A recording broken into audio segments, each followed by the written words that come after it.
Sky News Centre, this is Paul Murray Live. G'day, good evening, happy Sunday. Big thanks to everyone who came up and said g'day to us in Bathurst. It was good to see the supercars back on track. Looks like it might be one team that's doing well all year, but still, it's good to have them back. Thank you, of course, to my dear friends Kate and Dave for taking care of us, as well as Belle and Steve hanging out as well. All right, let's get straight to it here.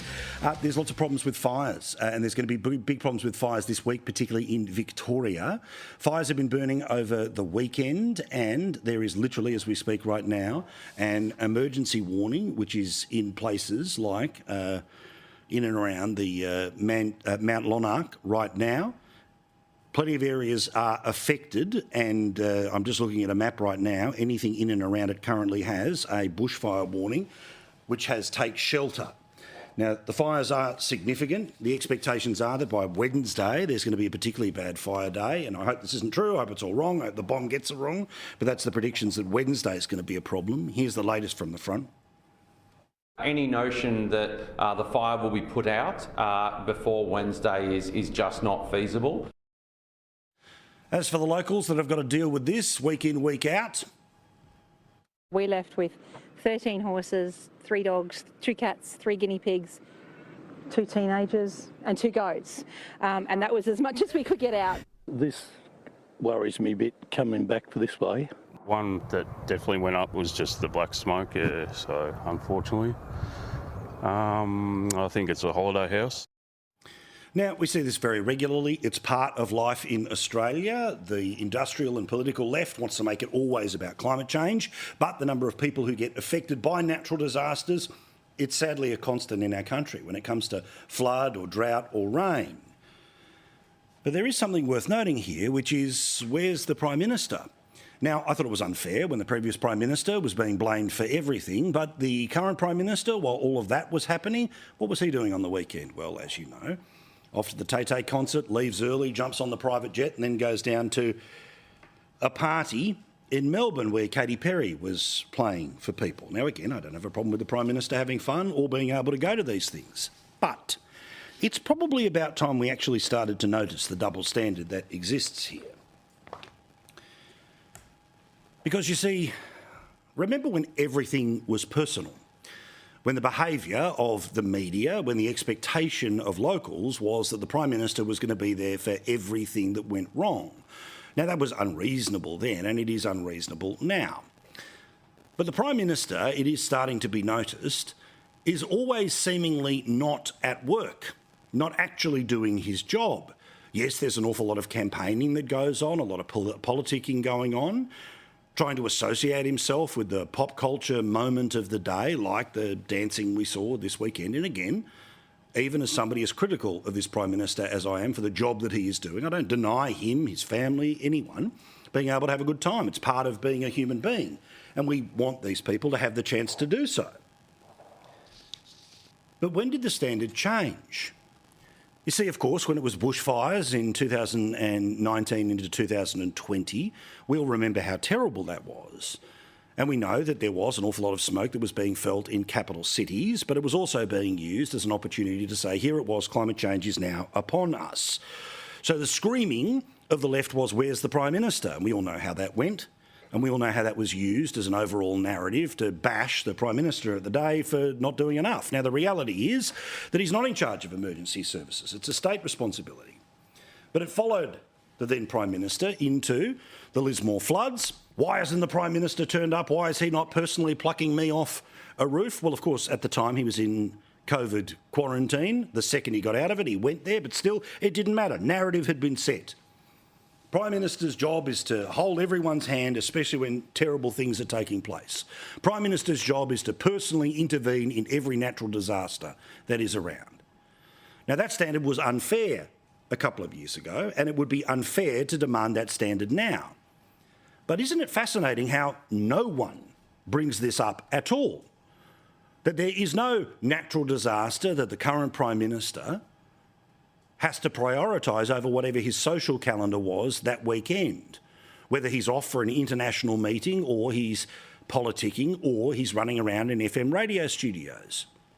It reminds me a little bit, again, of a little lesson that all of us have to learn about the difference between things that are real outrages versus narrative outrages, which are about trying to blast the politicians people like or don't like out of power.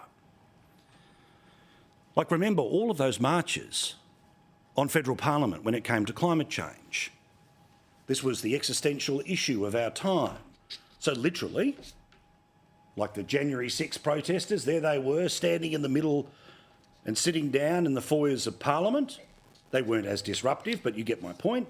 You're not meant to be sitting down and doing that, but apparently you're allowed to do it in the name of climate change when the government is the one that you want to boot out.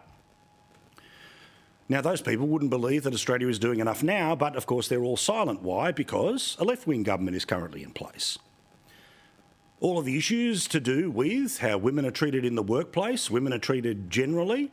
Remember, and we had the organisers on this show to make their point, this was not a party political event. This wasn't about Team Red, Team Blue. This was about an issue that would go on for years and years and years. But of course, all of it stopped as soon as there was a change of government. Now again, I don't expect the Prime Minister to be at each and every fire, but the people who are fighting the fires right now in Victoria are bloody exhausted. Here's a photo of a bloke who's literally fighting a fire sitting on a chair, doing his best to just take a couple of deep breaths before he gets back up and keeps fighting a fire. Do I expect this Prime Minister to be at every single natural disaster? No. But why is no one screaming the way that they used to about how it's the specific job of the Prime Minister to be there on the day when something is burning or something is flooded? And remember, this was a Prime Minister who made absolute political hay out of what was believed to be the deficiencies of the former Prime Minister. Again, what he said before he became the Prime Minister.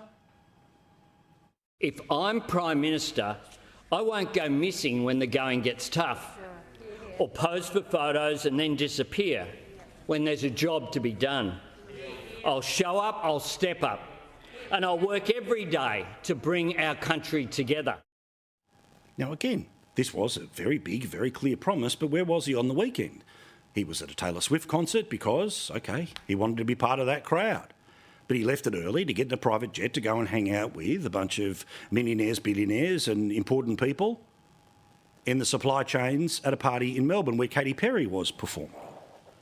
Do I think the Prime Minister should be at every single natural disaster? No, but could somebody please explain why the standard has changed when it's a different person in the job? In many ways, it reminds us that much of what is passed off as the outrage of the day is deeply personal and deeply politically motivated. That we as the public should always be able to know the difference. And even when the media is joining a bandwagon to make as much noise as possible, that one politician is going missing while the other one who is going missing apparently isn't going missing because it doesn't count anymore. There's also what my dear friend Peter Credlin often talks about, which is you being seen to have your feet under the desk. And while it's good in the modern era to see a Prime Minister at a footy game, at a concert, to see our politicians in and amongst us, we also have to see a fair amount of them actually doing their job. Otherwise, it's pretty easy to say they're not that serious about doing the job. They're serious about holding on to the job, they're serious about campaigning for the job, but are they serious about doing the job? James Campbell wrote about this today in the Sunday Herald Sun. You will also see it in the Courier Mail and the Daily Telegraph as well, or Sunday Telegraph, I should say.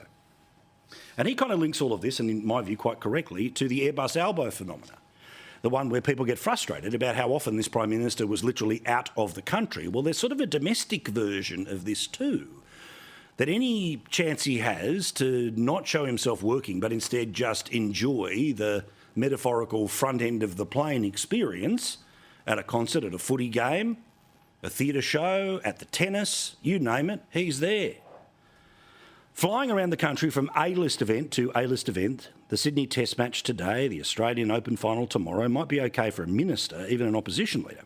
But someone needs to get it into his head that when you get the top job, it's not like finally achieving lifetime Platinum Plus Chairman's Lounge membership with Qantas. Sorry, but if you're the PM, different rules apply. I hate the term punters, but he uses it. If the punters decide this isn't the Albanese government, they've got but an Albo freebie government they've got. It's not just going to be the Prime Minister, but it's going to be everyone in the party who ends up suffering.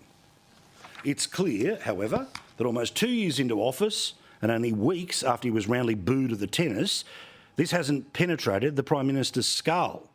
Either that or he thinks that there's some sort of special rules that don't apply to him, which in many ways is the very point that I'm making. Think about your local Premier, think about your current Prime Minister. Now think about the Premier you didn't like, in someone like Anastasia Palaszczuk, constantly making excuses as to why she had to be on the red carpet while people were sitting in the back of ambulances when ambulance ramping was getting the worst that it possibly was. Now, the Prime Minister may well have had a neat little political solution, a circuit breaker to change the conversation about cost of living, but cost of living is horrific. It has been for a couple of years. The Prime Minister offering $15 tax cuts to people is not going to change their situation. We will learn in the next few days about the latest numbers when it comes to inflation, but I guarantee you, one thing you can almost bet the house on is that whatever the number is, there's going to be lots of things inside those numbers that are way higher than the national average. You can almost bet your house it'll be petrol, where this government increased taxes, remember, in the past month.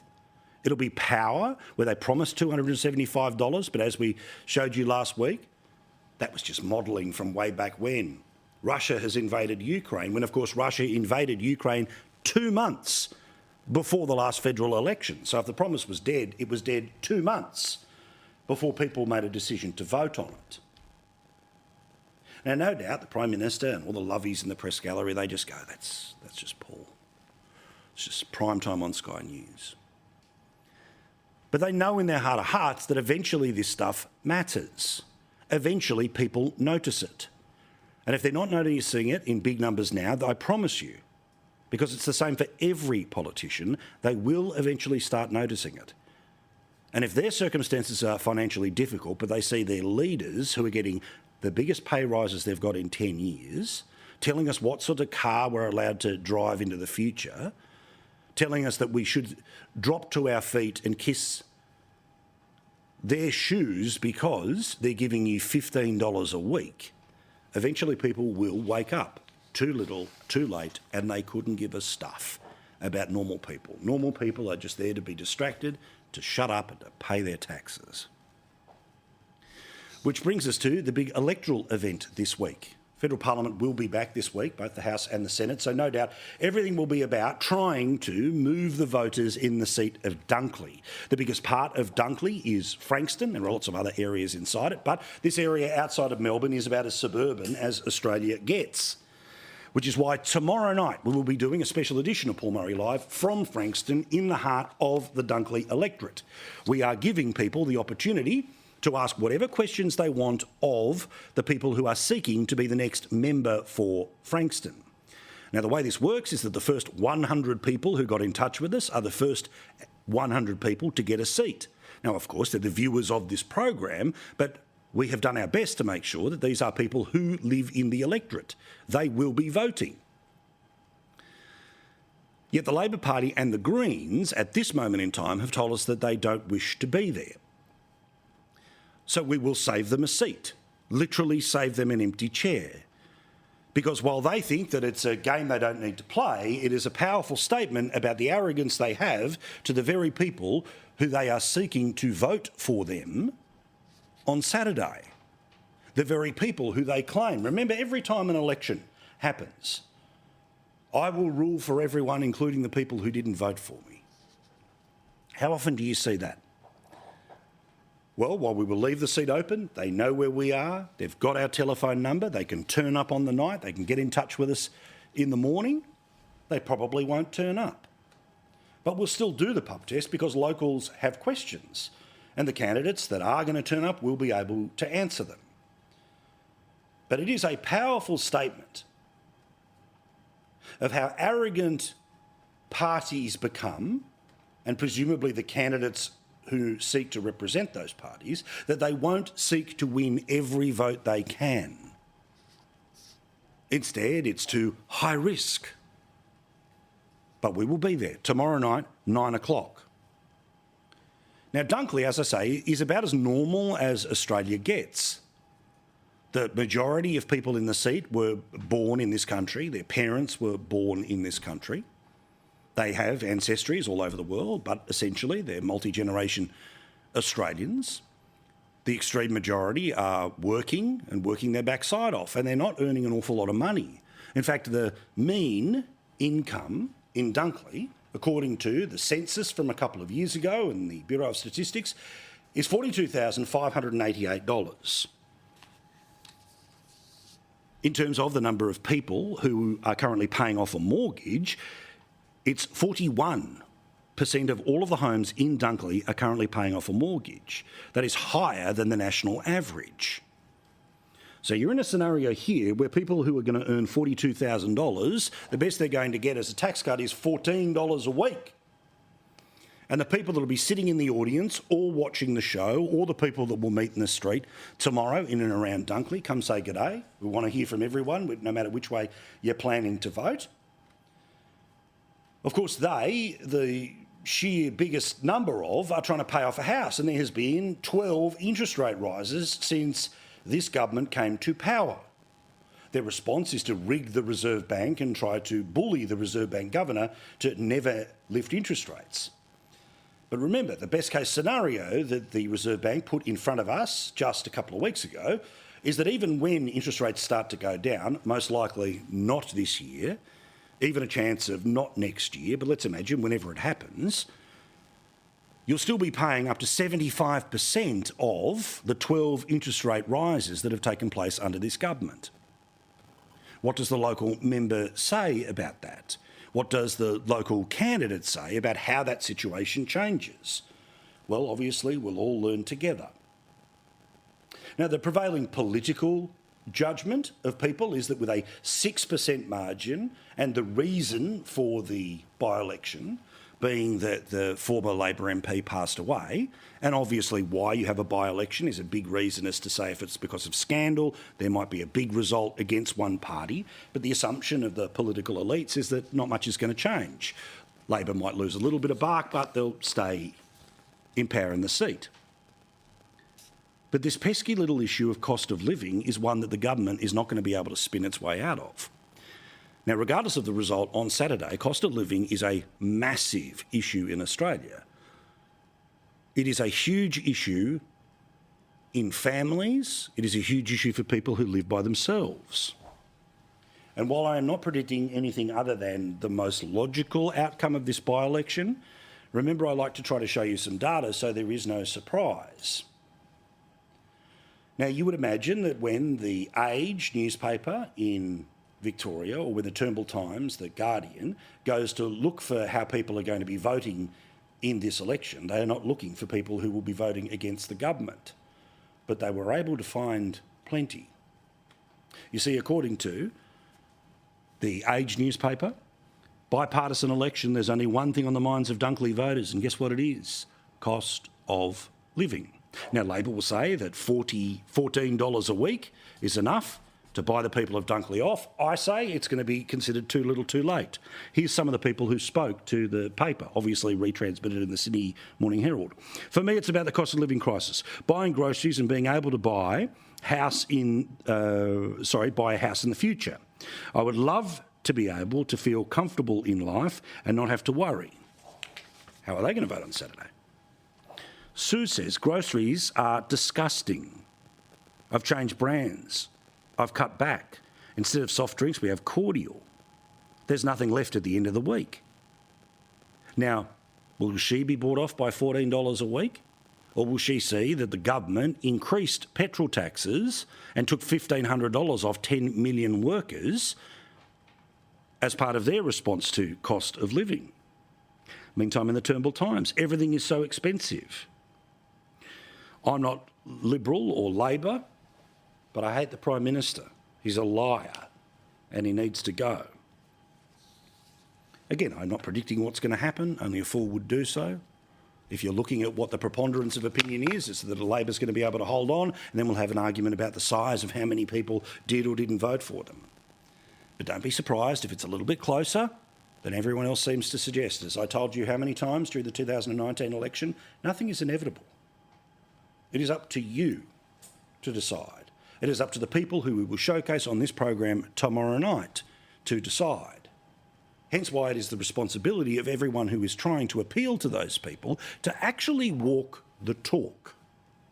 We will be a government for everyone, even the people who don't vote for us. Well, even if the majority of people in that room, because they watch this program, are not huge fans of the government, you still have to front up in the same way that when the unions always organise candidate forums, the Liberals have to turn up to those as well.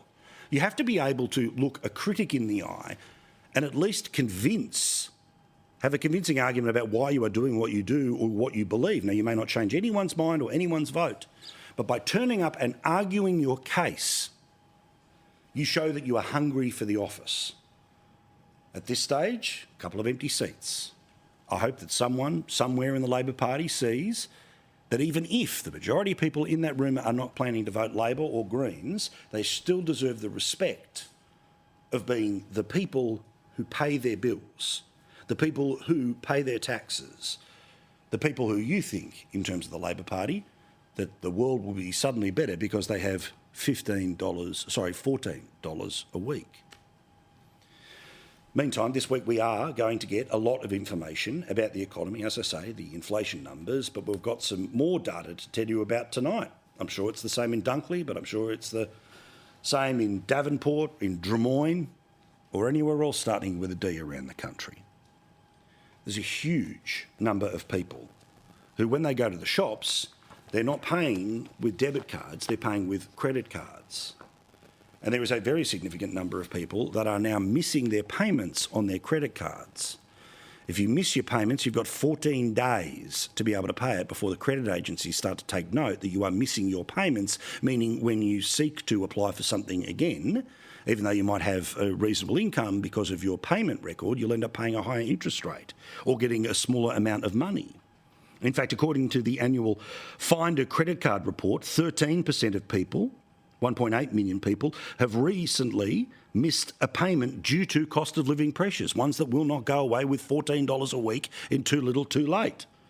The financial comparison website shows that 8% were 30 days late, 4% were 60 days late, and 2% were more than 60 days or 2 months behind.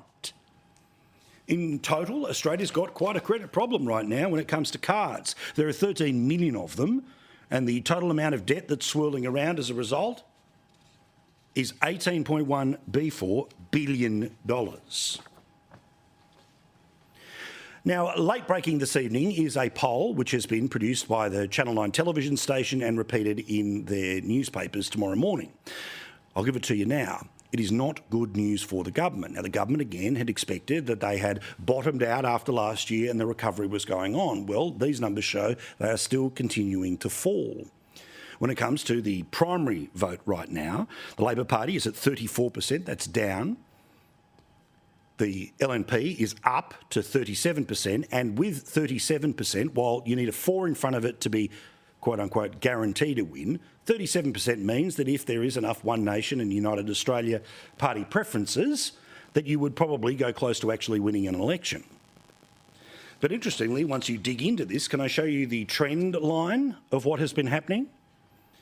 Now, obviously, red is the Labor Party, stratospheric as it was in the start of 2023, but then it started to fall away, a little recover, and then it really fell away. Start of 2024, it continues to go down.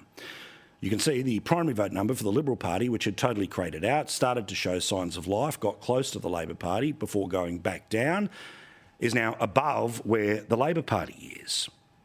And the same poll from a lefty media organisation, how do you rate the Prime Minister's performance in recent weeks? Only 41% say good, 47% say poor, and the number of people who are undecided has gone down, with those people literally starting to turn towards, among other things, the opposition. Will that show out in Dunkley? I don't know. Should the Prime Minister be a little more worried about that than just pretending that every time he goes on FM radio, the good bloke factor goes through the roof? And the tay-tay hanging on is completely ignored by the people who need their government? Wait and watch this space. South Carolina in the United States, the latest place to have a vote on who should be the Republican nominee. Huge number of people turned out, and basically a margin of 60-40, a little higher, a little lower, depending on the latest count. Well, Donald Trump wins, and wins big. That Donald Trump will win the South Carolina Republican primary, defeating former South Carolina Governor Nikki Haley. And the Fox News decision desk can now project that former President Donald Trump will win the state's GOP primary. We do have a call. We have projected a winner at polls closing. And that projected winner, of course, is the essential incumbent in this race, Donald Trump. Now, despite the fact that he won 60-40, and he's up against Nikki Haley, who represents old-school Republicans, but certainly is somebody who just says, I'm here on the ticket to be the option if you want something other than Donald Trump, despite the fact that he defeated her by a margin of 6 out of 10 versus 4 out of 10 for her over on lefty MSNBC. It was a bad night for Trump. These numbers are disastrous for Donald Trump. Disastrous, okay? That's the reason I mentioned that the big forgotten number of South Carolina, which is Joe Biden getting 96%, okay? That's what you're supposed to get, all right? And Donald Trump's not going to come close to that. He won 60-40.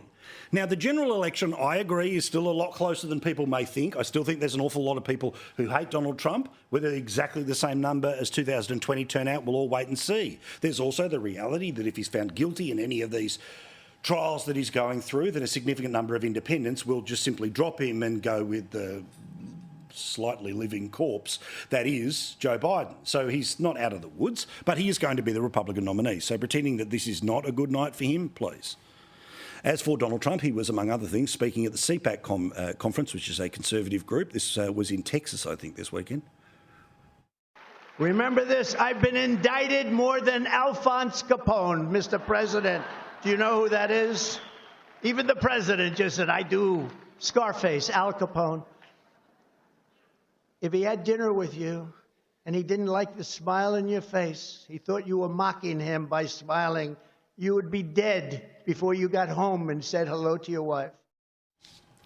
60-40 in the Republican contest in South Carolina, which, by the way, was her home state where she used to be the governor. All right, quick break. Back with more. Lots to talk about. No Sooks, no Lefties tonight. We will do so with our Sunday night regulars, none other than the wonderful Nicole Flint, equally delightful James Ashby. Also, we'll have a chat with Andrew Bogut about the wokeness in sport. Thanks for watching. Glad you're there.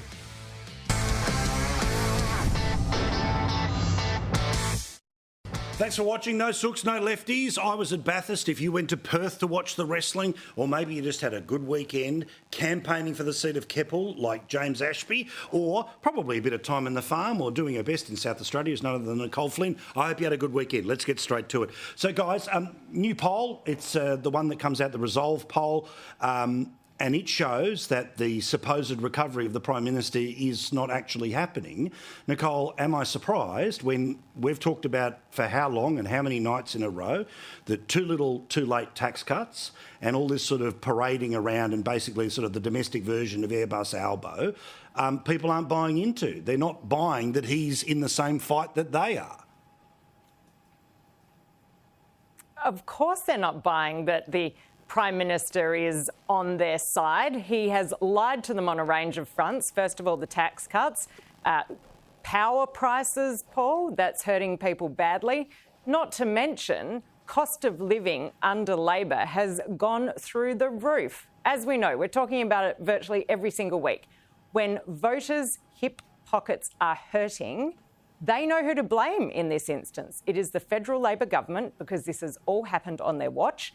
And last year, the Prime Minister couldn't keep himself in the country. As you said, he was Airbus Albo, flying to literally every other nation in the world to talk to them about, you know, more important problems than worrying about voters here in Australia and how people are doing it tough, businesses and families, everyone.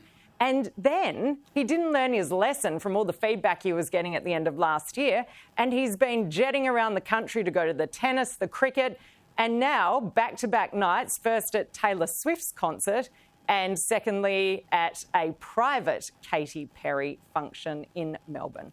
I think people have had enough, Paul, and I'm not surprised that the polls are heading in the direction that they are. Yeah, I mean, again, James, all of the narrative gets blown away by whatever happens in Dunkley, which is why we're doing the pub test there tomorrow.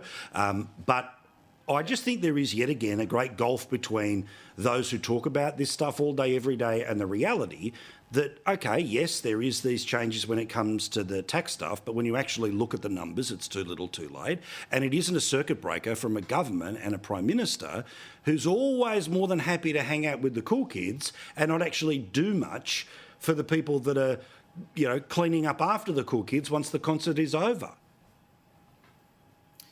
Well, this is it. The Prime Minister needs to realise that to be cool, people need to respect you. And when you've got a respected following, that's when people will recognise you as cool. So going to the tennis and Taylor Swift and wearing your trendy little bracelet that you got there at the concert, it's not going to help you. The reality is, here in Yeppoon, and I've always spoken this place up really high, it's really tough to buy a house here. You've got to be earning $117,000 a year now to buy a house in Yeppoon. And I've said to so many people, the house I bought a bit over 3 years ago, I wouldn't be able to afford to buy today, and I'm on a good salary. The sad reality is it's getting harder and harder for people to get in their first home. It's certainly, when you go and buy 2 bags of groceries and you're smacked with $160, that's tough to swallow. And if the kids dare want to do a bit of after-school sport or extracurricular, whether it be arts or whatever it might be, it's damn tough for a parent. So these are the challenges that the Prime Minister's missing. He's more focused on a wedding rather than dealing with cost of living. He's more interested in travelling overseas than he is travelling throughout domestic routes here, which people are struggling to afford to buy an airline ticket these days. You try and fly from the east coast to the west coast of this country. I'm about to go to Perth later on this week, and I was dead smack. I was whacked out by the idea of paying nearly the same price to go from Brisbane to Western Australia as what I would from going from Brisbane to LA. These are the issues that Australians are putting up with, and the Prime Minister just does not see what ordinary Australians are putting up with. Oh, 100%. I mean, you know, certainly as somebody living in the middle of the country, Nicole, you know what it's like to fly to either side of the country as well, let alone Queensland and the rest. By the way, James, I know that you're not a Bond villain, but I do like the puppy that's in your lap right now. Tell us the story of the puppy. What's the name? Because people are going to be watching and going, yeah, OK, good point, but who's the dog? What's the dog? Sorry, mate. I'm worried that if I put her down, she's going to piddle over the carpet. No, so that's hold why her I up. picked her up. I've been left with her up. She's only brand new. She started off with a name. And look at her, she's a moodle. She started off with the name Thrippence, and everyone hated it, so I think it's gone to... actually, I can't remember her name now. It was only changed today, so... Probably a Thripney Bunga it'll be now. She's lovely, but... All right, well, make sure that when you get ready for the cartoon in a week's time, that, of course, all premieres on Friday, find a way to get a dog in there. So let's talk about Dunkley here. And I've got to say, Nicole Flint, the person to talk to about this. So Advance Australia is referred to as the right-wing version of Get Up, right? How dare they insult them in that fashion, right? Now, they are running hard. They are running particularly aggressive lines against the government, and that's fine. That's what these sort of third-party advocacy groups can do. But Get Up has literally terrorised people like yourself in the past in terms of campaigns. The types of stuff that they're willing to put around about a Conservative Liberal MP was pretty nasty. So it is, I've got to say, a little bit hilarious watching the left-wing media clutching its pearls about basically a version of the same tactic being used against their poor dears. There's not much self-reflection going on, is there, from the left, Paul? But that's what we expect from the left of politics. They can dish it out, but they certainly can't take it. Everything that I've seen Advance Australia put out, and I can't say I'm following Dunkley on a day-to-day basis, but it looks factual. I don't even know that I'd call it aggressive. I'd call it statements of fact. Everything I've seen has been directed at the Prime Minister and the Labor government. In compare and contrast with what Get Up did to me in 2019, it was all targeted directly at me and it was very personal. And it wasn't just online or print pieces, it was the in-person constant harassment by many people, not just the stalker who was in cahoots with them, but there were a lot of Get Up volunteers who were following me around from event to event, turning up at my office, turning up at my campaign launch. And as they admitted to the parliamentary inquiry into their tactics in the 2019 election, they subscribed to a tactic imported from the USA called bird dogging, which essentially is to identify, hunt down, intimidate and harass your target, which is precisely what they did. So I have not seen a shred of that behaviour from Advance. So how dare they claim that Advance Australia are doing what Get Up did, because they're clearly not. No, but I mean, I just love this sort of very precious writing about this organisation. And look, we'll all see what happens. Obviously, they were very successful, particularly when it comes to the social media game during the referendum. We'll see whether they're able to replicate some success in the Dunkley by-election. If they can't, well, then they'll maybe re-examine some of their methods, but to pretend that they are Get Up is absolutely outrageous. James, I want to talk here about a little trick, a little side game, which always happens, which is when struggling state governments turn around and say, we will build a train from here to the moon. We guarantee, here's all the artist images of it. Here's all of the, everyone, isn't this going to be the greatest thing since sliced bread? Asterisk. The federal government has to pay for half of it. Perfect example has just been served up by that idiot Stephen Miles, which is there's going to be a new train line linking the Sunshine Coast where there are a couple of Labor wins at the last Queensland election. It'll bring you down to Brisbane. Oh, but it may not actually be done by 2032, and the federal government has to pay half. So why on God's earth does this even become a story? How do you get to go out and announce you're building something when you're only willing to pay half of it, and it won't get built for 10 years? Paul, I grew up on the Sunshine Coast. I was a kid that grew up and did primary school in Landsborough, so I was a railway boy. My grandfather was a station master there at Landsborough and Malula. And this has been on the cards. If you're a Sunshine Coaster, this has been on the cards for at least 3 decades that I remember, and I'm 45, so I remember this when I was a teenager. They've been promising a duplication of the railway line for such a long time. It's never going to happen, and if it does, I'll be an old man, probably retired by that point. It should have happened a long time ago. They've been talking about light rail for a long time, even on the Sunshine Coast. That's not going to happen. You're more likely to catch a bus if you're going from Landsborough to Brisbane or Nambour to Brisbane these days than what you are to do to catch a train because of the amount of rail work that goes on. So therefore, when you've got a single line track, what they do is they throw you on a bus. So it's impractical for people to get on a train these days if you want to travel from the Sunshine Coast to Brisbane. There'd be a lot of furious people. It's not worth the paper it's written on. If Labor are promising a railway track sometime after 2032, you can count on it arriving by 2050. Yeah, correct. I mean, we just see all this stuff all the time. But anyway, I just wanted to call it out. Again, I also noticed that there's polling suggesting that it's neck and neck. Apparently the change in leader has revived their fortunes. Queensland, please, on the behalf of the rest of the country, you know what to do with this mob, and do it twice to make sure it's the case. By the way, news poll has just dropped as well. It still remains 52-48 on two-party preferred, but the primary vote is what's worth noting here. Labor's primary vote's now dropped to 33%. It's gone down in the campaign after the too little, too late tax cuts. Coalition is at 36%. To give you an idea of how that would play out in Dunkley, should that actually be the case this weekend, it was a 40% primary vote for the Labor Party in Dunkley at the last election. If the current national vote is 33%, well, obviously that would be disaster for them at this upcoming poll, but there are local factors and all the rest of it, but watch this space. Just there'll be plenty more analysis in the morning. Now, Nicole, I want to talk about how the Teals, who are not running in Dunkley, by the way, because remember, it was all about giving people a chance and a different voice and all the rest of it, but of course it was about hunting Conservative MPs. Perfect example. They are eyeing up somebody to run in the former Prime Minister Scott Morrison's seat of Cook. And then, of course, remember when they didn't run against anyone in the Labor Party at the last election, that was because they weren't the party of government.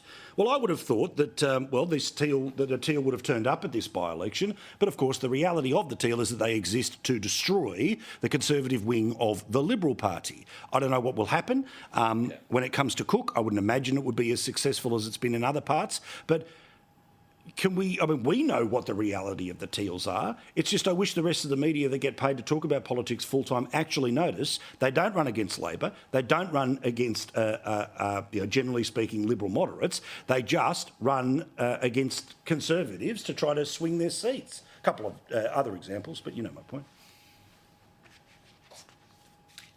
Exactly, Paul. It's completely disingenuous. They might as well be called a front for the Labor Party or the Greens. And really, the Teals, in a sense, have taken on the mantle that Get Up sort of let go at the 2022 election when we barely saw or heard anything from them. So it's dishonest. I mean, if you're going to put yourselves out there as really sort of a third or fourth political force, which is what they seem to be doing with the level of cooperation that has been revealed between these Teals and Independents lately, then you should be running equally against Labor and the Liberal Party if your issue really is the major parties. It's.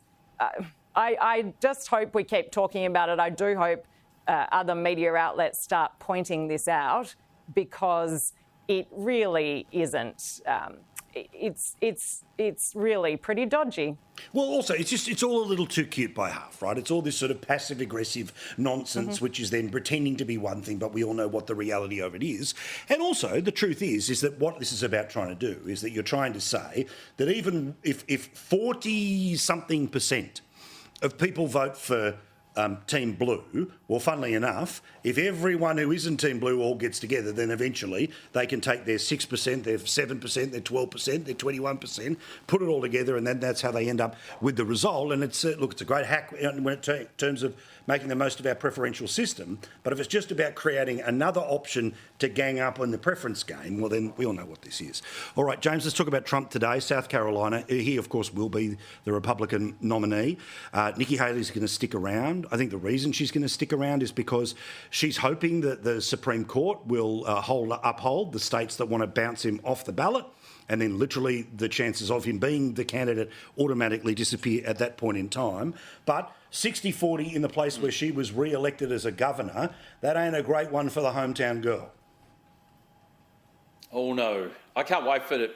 October, first of all. We've got a state election here in Queensland I'm hoping to take out here in Keppel. But more importantly, November, a month later, or October, November, we'll have hopefully a Trump re-election. So that's the way it's headed. If Biden maintains this position, he's going to run as the opposition against Trump. It's going to be a very interesting election. But no, Trump's in for sure.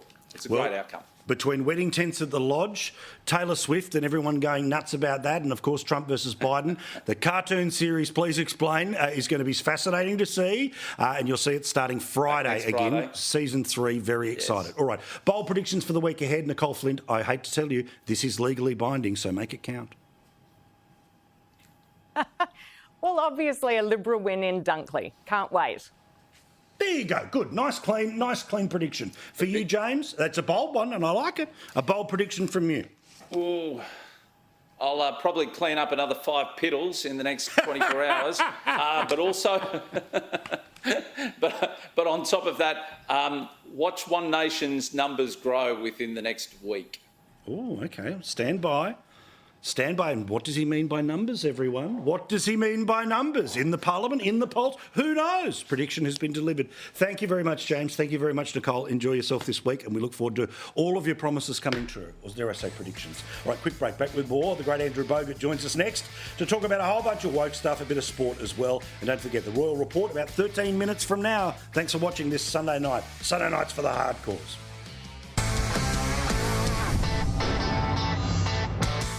Thank you very much for watching. You can always send me an email, paul@skynews.com.au, host of the Rogues Bogues podcast, represented his country and his family oh so well as a basketballer, but more importantly, he's a good free-thinking fella, none other than Andrew Bogut, who joins us every couple of Sundays. How are you, great man? Going well, yourself? Yeah, really good. Let's step outside of sport, because I know that your purview is way wider than just the world of sport. What about Elizabeth Warren? Now, Elizabeth Warren is, of course, Pocahontas. She's the one who is all very excited about a new idea, which is they're going to crack down on the amount of people in the tax department in the US that are using private jets. But feel free to fill in the rest of the story for me here, mate. Yeah. I posted about this during the week. Just a standard politician that, has been caught getting off a private jet and doing her best to avoid some fella or lady holding a camera as she's walking on the tarmac, quite clearly distressed by being seen on camera. And it's do as I say. It's similar to the politicians in Australia that are, pushing all this climate change stuff, and they're flying to Canberra every weekend. I've said, why don't you do your meetings like Zoom, like you made you made most of the country do for 3 odd years, do it via Zoom. If you really want to save the environment, but they then go and tax, tradies youths now are on the agenda and all that kind of stuff. Everyday Joes feel the wrath of the taxes, but they're still out there guzzling fuel.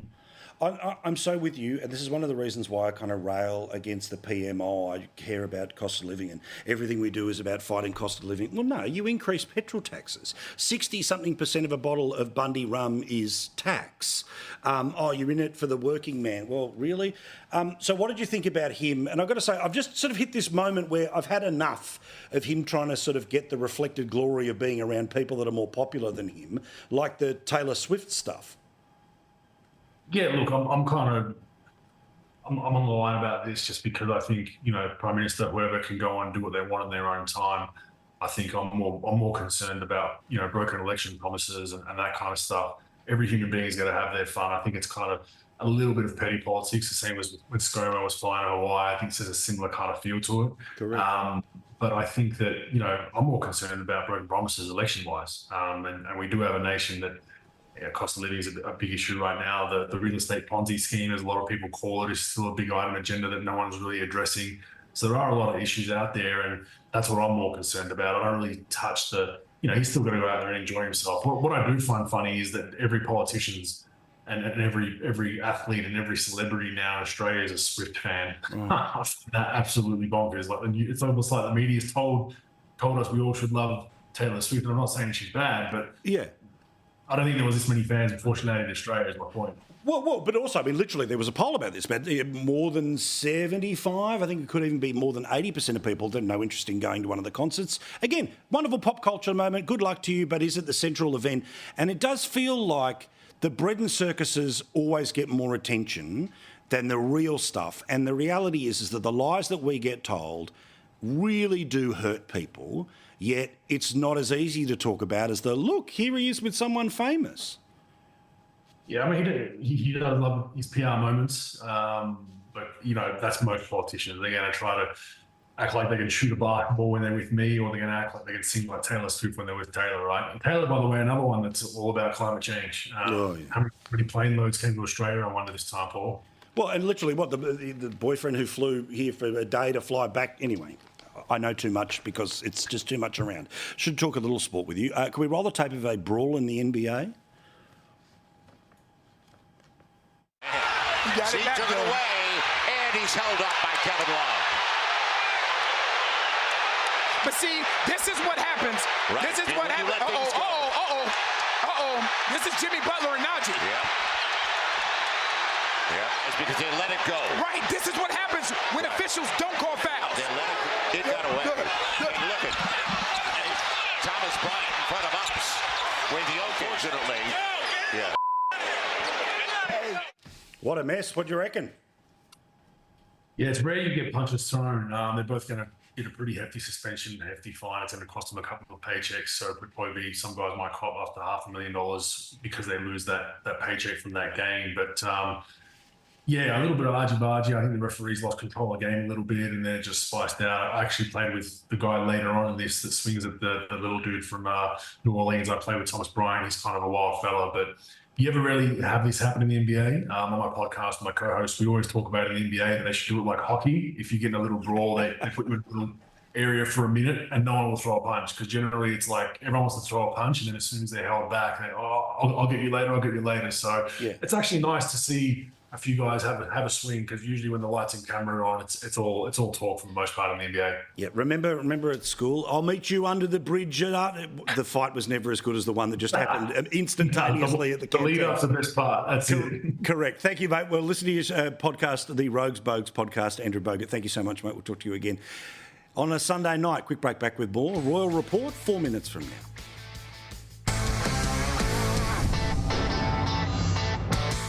We're done this Sunday night. Looking forward to tomorrow night in Frankston for the Dunkley pub test. Hopefully all the candidates turn up. In the meantime, stand by for the Royal Report. See you tomorrow.